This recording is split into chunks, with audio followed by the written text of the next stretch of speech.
So we want to wish all the women on this training session a happy day tomorrow. Okay, I know in other countries it's not a holiday, but in South Africa we have a holiday. So what I want to discuss with you is something that we repeat over and over again, because repetition is the mother of learning. Sponsoring is a process. One of the most important activities you need to learn and master is how to sponsor. Sponsoring doesn't mean giving money. I think in some countries when you say sponsor me, people think that you need to give them money. No. Sponsoring in our business has a very specific meaning. It means exposing the business to a new person, explaining what the business does, helping them make a decision, getting them started in the business, helping them to get a customer or two, and helping them to introduce 2 or 3 more people in the business. That's what we mean by sponsoring. So without further ado, I want to share the screen with you. So today's topic is, first, let's discuss sponsoring. It's a very simple process. This W has been etched in my mind since we started the business. When Hansi was teaching us how to sponsor, this is the W they wrote for us on the board. The W represents work, the process that you take a prospect through until they become a distributor like yourself. And the first step of this is how to write a prospect list. A prospect list is simply a list of people that you want to introduce to the business. 3 rules about writing a prospect rules. Number 1, do not prejudge, because you don't know who will join and who will not join. Number 2, write the names down. I know our mind is very, very powerful, but it's able to remember things better when it's written down. As they say, a blunt pencil is always better than a fantastic memory. So write the names down. Number 3, take the names off the list. What does that mean? Speak to everybody on that list that you've written down. So very simple steps of writing a name list. Do not prejudge, write the names down, take the name off. And just an idea about writing the names. Where do you get names of people from? If you have a phone, from your contact list, from your neighbors, from your friends, people you meet every day, people at your work, people at your church. There are all sorts of places where you can get lists of people to write to. And the more you're excited about the business, your sense of awareness of people around you increases. In fact, whenever I'm walking, there's always a thought in my mind, oh, that person is maybe a distributor, that person is a prospect. That thought is always going through my mind, and I start very ad hoc conversations with people with the aim of getting their contact number in order to share the business with them later. I always walk around with the business cards in my pocket. That gives me the opportunity to exchange contacts. The next step of the sponsoring process is know how to invite. What does that mean? It means that you pick up from your name list, you pick up the phone,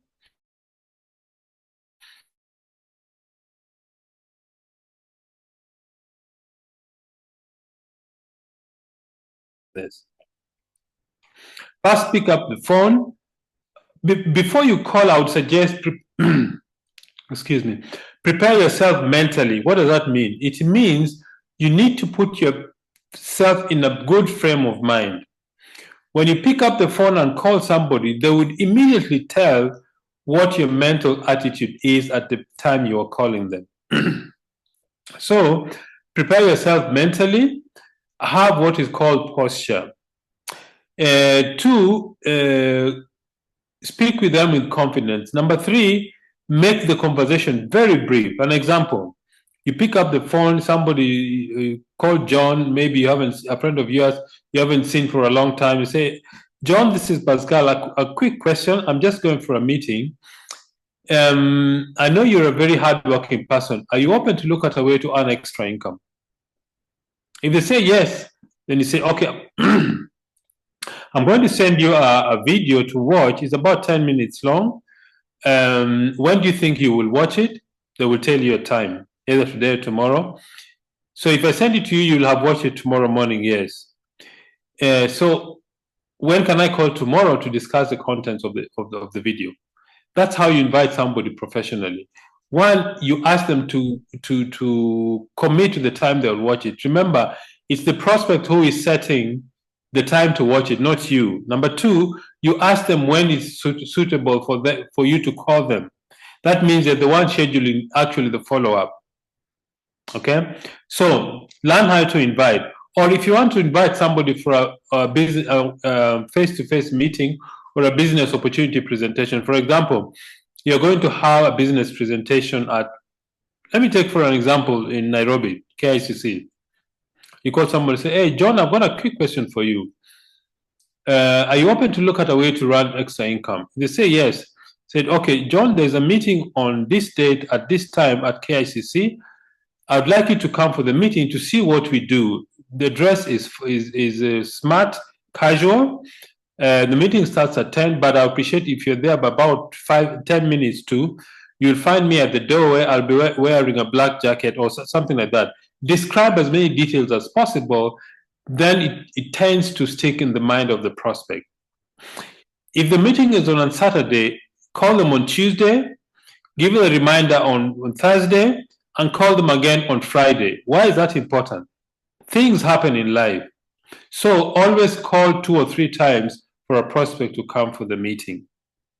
I would suggest invite 3 to 5 people to see the business. Will all of them come? No. So invite 3 to 5 people daily, either for a Zoom meeting, one-on-one, or a face-to-face presentation. You invite them for the business opportunity presentation. And it's important to use tools. Why are tools very important in our business? Because tools help even people who are not experienced in showing the business. For example, if somebody's just joined the business yesterday, they don't know how to explain the business. They said, look, I've just started a business.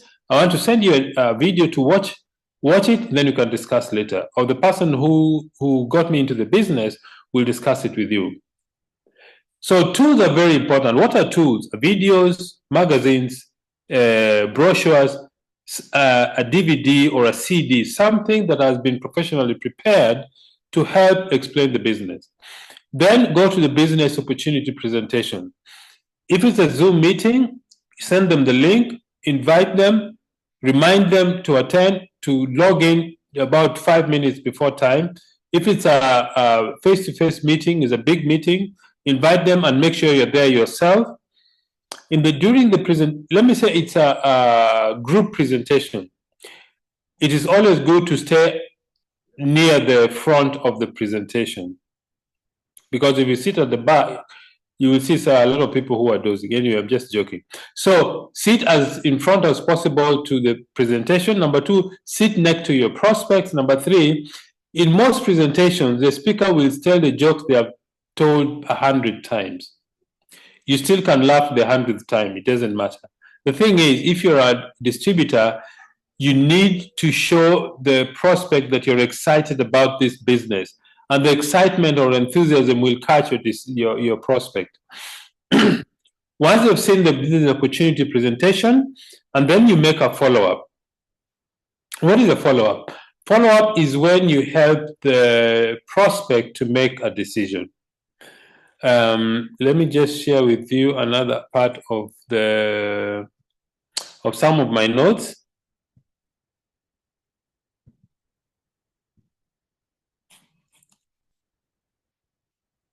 Okay. Follow-up. A very important thing about a follow-up. What is the goal of the follow-up? The goal of the follow-up is to help your prospects make a decision, is to educate them about the business. That's the most important thing about our follow-up. Either they didn't understand the business, or they're still thinking about it, or they have questions they want to ask. An important thing is you need to act as a consultant or a farmer, not a salesperson. A consultant guides a prospect to a decision by giving them sufficient information to make a decision. And I would recommend 3 or 4 questions that are very important in closing a prospect. Number 1, after they have seen the business, the question that is very important, Oh, by the way, did the business presentation make sense? Most people will say, yes, it made sense. Or they say, no, I didn't understand this thing. Then you ask them, okay, what didn't you understand? Maybe I can explain better to you. If they say, yes, they understood the presentation, next question. What did you like most about the presentation? The business part, the products part, or a little bit of both? What did you like most about the presentation? It's very important to frame it that way because you are guiding your prospects to only look at what they liked about the business, the positive things they found in the presentation. What did you like most about the business? If they tell you that, oh, I liked about the business part and I like about the leverage part, or I liked about quality products, the next question is, do you see yourself getting involved in our business? If they say yes, they said, okay, looks like you're ready to start. You need to get X amount of money to get started. This is the application form. You fill all your details here. If you want to, and you sign at the bottom here, then I'll fill all my details. When can you make the payment to get started?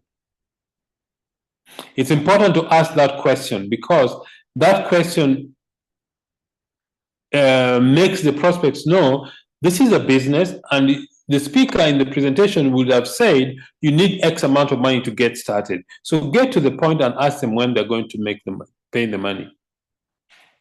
Okay? So once you've done that, then you make arrangements to open their kit. But another important thing about follow-up is this.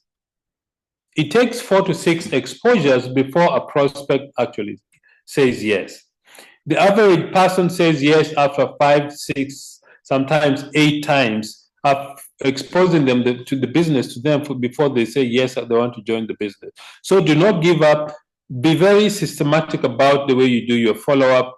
Some people who have said no to the business previously, something may have changed in their life and they want to do the business, either the products, or maybe they've lost their job, or they're just sick and tired of their current employment or job. Things change with people, so don't give up on any prospect. It's important to remember that when you get objections in the business, some of the objections you'll get, oh, is this a pyramid scheme? Very simple answer. It is a business. How do you distinguish a pyramid scheme and a network marketing business? A pyramid scheme, there is no product or service provided. Network marketing, we have excellent products to provide. A pyramid scheme, only the people who started gain initially. A network marketing business, the people, it's not necessarily the people who start fast that actually become successful. We've got people in our team that earn much more than we do. A pyramid scheme collapses between 6 to 18 months. A network marketing business lasts a very long time. Neolife has been in business for 65 years. Okay, so there's a very simple difference between a network marketing business and a pyramid scheme. Some people say, I don't have time. A very simple answer. Everybody has 24 hours. It just depends on what you consider important. Everybody can create the time to do it. Some people say, I'm not a good salesperson. This business is not for salespeople. It's for people who want to teach others how to become successful. Some people will say, the product is expensive. Compared to what? Quality things cost money. I think our products are very well priced compared to the quality and the others in the market. Essentially, the objections can be narrowed down to only 2 things. 1, limiting beliefs in themselves, and number 2, limiting beliefs in network marketing. They don't believe in the industry, or they don't believe in themselves to be successful in the business. A very important aspect about follow-up, don't argue with your prospects' concern. You need to address them. If somebody says, I don't have time, a very good way to answer that is, yeah, maybe because you're busy, but I was also, when I started the business, I'll give a very good example of Betty and myself. When we started the business, I was still doing postgraduate course. Our third born was about 1 year and 2 months old. We had a sick child. I was still employed. I was working from 8 to 5. So when people say they don't have a time, we created time. We organized ourselves such that we only did the business over the weekend, and that really gave momentum to our business. So don't argue with your prospect, address their concern by using the feel, felt, found route.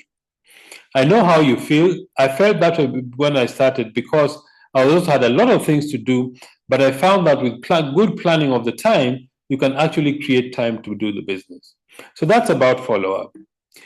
The next thing I wanted to share with you is sharpening the saw. You see, why is it called sharpening the saw? Because a saw which is sharpened can cut the tree much, much easily than one which is not. Sharpening the saw simply means improving yourself. You see, the compensation plan in your life is the same in all the countries we do business. The products are the same. If you're in Nigeria, South Africa, Kenya, Uganda, Tanzania, Namibia, Botswana, you're in the same market as anybody else in that industry. What is the difference? The difference is you. So you need to take time to make yourself a better person, paying attention to three aspects. The first one, I call it the ask principle. The first is attitude. What is attitude? Attitude is a way of thinking. How do you improve your attitude? You improve your attitude by, one, listening, giving good input to your brain and your mind. What is your dream? What is your reason for doing the business? You improve your attitude by reading constantly good books, listening to good tapes, keeping good company. The second one is skill. You need to learn how to do the business, learn how to present, learn how to invite, learn how to build a structure, learn how to manage a team. These are skills. This is doing. Attitude is the why. Skill is the how. The knowledge is the what to do. Okay, so learn how to do the business, presentation, inviting, presenting, follow up, getting people started in the business and knowing your team. And then knowledge. You need to have product knowledge. In fact, recently I was going through some of the lifestyle magazines, the product catalog. Those documents prepared by the company has got excellent information about our products. Just read the magazines, read the product catalog. You've got a lot of information on our business. The compensation plan, policies and procedures, know yourself, know your team, and then keep your eyes on the future. Let's discuss a little bit about the reading. You need to expand your knowledge, but this will only happen if you schedule time for reading. You need to have a very specific time that, okay, from this time to this time I am reading. If you don't do that, there will be many things that are going to interfere with your time for reading. Let me say you schedule every morning you want to read for half an hour. Schedule that time and make sure you guard that time jealously. Tell your friends, your family members that from this time to this time I want to read or study. Or it's in the evening, it's in the whatever time you have chosen. Make sure you put aside time to read. Reading improves your confidence, improves your knowledge of the business. Remember, prospects want to know somebody who knows where they are going and know exactly what to do. Now, what do you read? One, product knowledge. Read the magazines, read the catalogs, read the information from the company. Attend meetings. Number two, read motivational books, biographies, stories of success. Why is this important? Because this gives you a vocabulary of going against incredible odds. When you read a biography, you will actually see yourself in the story. The story of somebody who have endured difficult challenges to succeed. The story of somebody who has been told by their relatives and friends that this thing will never work. The story of somebody who started the business and they were laughed at by when I hear about Isaac Ndongo explaining when he got to his first check and he spoke to his fellow teachers about, they laughed at him. But after 6 months, I am dead sure nobody in that school was laughing at Isaac Ndongo because of his check. So when you read biographies, when you listen to stories, it gives you a vocabulary for going against challenges and odds. And then read about business skills. What are business skills? How to present the business, how to invite, how to start new people, how to build a name list, how to sell events, how to get new people started. All these business skills are very important for you to know. Read about those skills. Then people skills. This is very, very important because our business is made of people. How to Win Friends and Influence People by Dale Carnegie, an excellent book. The Magic of Thinking Big. I'm reading that book now, I think the 5th time. An excellent book to read. In fact, it puts you in a very, very good frame of mind. Okay, so read different aspects of the business. Then make sure you've got physical health. Exercise, 30 to 45 minutes walk or run or weightlifting. Make sure you exercise every day. When you exercise every day, your body gets stronger, your mind is also stronger, your immune system goes up also. And then review your goals and dreams on a regular daily basis. Read about your dreams. Think about what you want to achieve. The more you do it, the more the vision of what you want to achieve becomes true. And I would recommend to all of you, please write down a gratitude list. Write down the things that you're grateful for and read them every single morning. It will change your physical health. It will change your brain. It will make you a happier person because your mind is now focusing on the things that you have rather than complaining about what you don't have. And then keep your eyes on the future. If you do these very simple things, you'll become a better person. You'll sharpen the saw of doing the business. Remember, people buy into you first before they buy into the business. And the question is, would you like to sponsor you? If the answer is no, then work on yourself.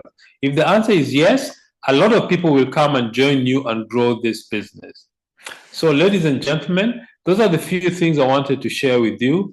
Because they're simple things and I think they make a big difference in our life. If you keep doing those basic things, learn how to the sponsoring process, writing a name list, inviting properly, showing the plan using tools, doing a follow-up and getting new people started, and then build yourself up. Read good books, keep good company, have a vision board or an action board so that you know exactly where you're going. And the more you develop yourself, the more you attract the right kind of people to join your business. Ladies and gentlemen, I want to thank all of you very much for joining Betty and myself in this training.